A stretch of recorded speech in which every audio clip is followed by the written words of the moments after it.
Hello, Southern Tier. Welcome to Off the Record from The Reporter, Delaware County, New York's leading news source. I'm Andrew Cantor with some of the top stories you'll find in print and online this week.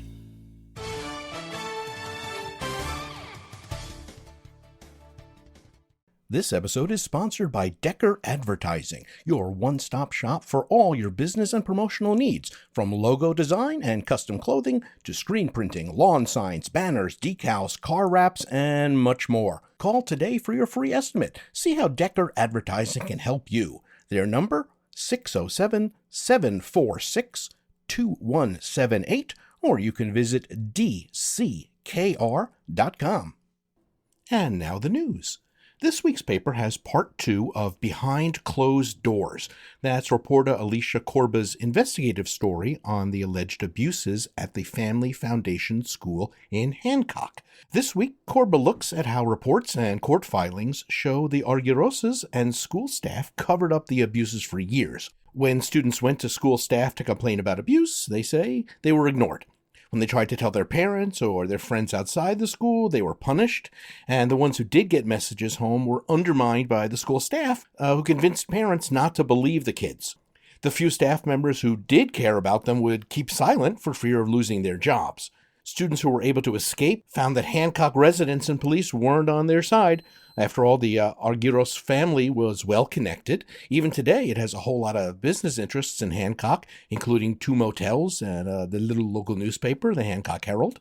What the staff said is that it was all about making sure the kids stayed at the school so the Arguros family could keep getting those state stipends and school tuition money. I barely scratched the surface. You got to read the details in this week's edition of The Reporter, either in print or online. And hey, if you're not a subscriber, do I have to point out now is a great time to become one? It was probably the most interesting store in downtown Sidney, but now it is closed for good. A moment of silence, please, for Sidney Exotic and Smoke Shop on Main Street, which was shut down this week after police caught the store selling pot to minors. Heck, pot being sold at all was a no-no because the store wasn't licensed as a dispensary. And also the Village of Sidney doesn't allow cannabis sales. Oopsie. Officially, Sidney Exotic was the kind of place that sold everything related to cannabis, but not the weed itself. Unofficially, and in a shock to absolutely no one who had been there, the New York Office of Cannabis Management found the store was playing a little loose with the rules. With a bit of help from the state and village police, the OCM shut the doors on the store, and that was that. And yes, in case you're wondering, New York has an Office of Cannabis Management. It's what sets the rules and issues licenses for growing and selling marijuana in New York. Or in this case, it cracks down on someone breaking the rules. Now, if you're interested in purchasing marijuana legally, there are in fact 145 licensed dispensaries in the state, including, Green's Greenery in Sidney, that's the town, not the village, Lead Farmer in Bainbridge, and Ravens View Genetics in Delhi, and there's some others waiting approval, and a bunch of towns looking forward to that sweet, sweet sales tax revenue. Congratulations to the Cadosia area of Hancock, which just had the grand opening of a new fishing access and boat launch site that goes into the east branch of the Delaware River. It's where State Route 268 meets Green Flats Road. The whole project actually cost about $250,000, and it was paid for half with a federal grant and half with what are called in-kind contributions coordinated by the Friends of the Upper Delaware River Valley, like Hancock Highway Department personnel who brought in material and equipment, Delaware County Planning, which did, planning. Even county architect Sean Leddy got involved in the design. With the ribbon having been cut, residents can now head over with their boats. There's a new access road, a parking lot, and it's even accessible for folks with disabilities. Do you know any Revolutionary War veterans? Not like personally, that's a different kind of podcast. Let me try it again. How about, do you know of any Revolutionary War veterans who came from Delaware County? If you do, the Delaware County Historical Association wants to hear from you, especially if you have records or any kind of memorabilia. So far, the association has info on about 88 vets, but it's hoping to track down all of them, or at least the ones who lived in or are buried in Delaware County. If you don't know any vets personally, like if they're not rattling chains in your attic. You can help just by walking through a little local graveyard or cemetery.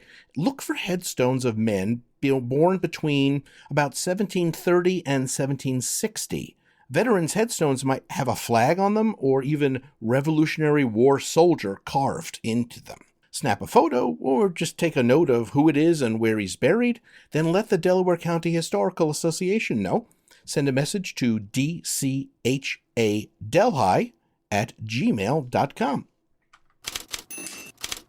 And now we turn to Looking Back. News from the reporter 100 years ago this week. Last week was an unfortunate one for some of the children about here. Robert Patterson has had a very sore foot caused by stepping on a nail. Wilma Hoyt had a stone fall on one foot, and Helen Anderson received a badly cut toe while wading in the brook. The young son of Ahem Voorhees of Rockrift, while running on the carriage of the sawmill on the Voorhees farm Monday, stubbed his toe and, in falling, struck his head on a nail. A bad gash was cut in the forehead. Dr. Morrow dressed the injury. Ernest Cornell fell from one of the swings at the Stockton Avenue playgrounds Tuesday and fractured his left arm above the wrist. With another boy, he was seeing how high he could swing.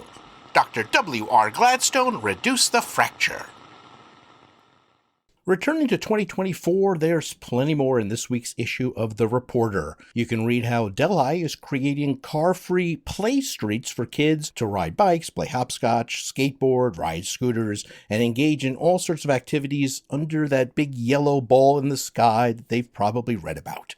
Or about the fairy houses kids built at the Cannon Free Library, and the Cullman Center's Ag Celebration Day in Sidney that featured cows, hay, butter, M&Ms, bees, and a lot more. Online, we've got a preview of the 2024 Delaware County Fair, and of course, there's always Weather Words with Frank Ward.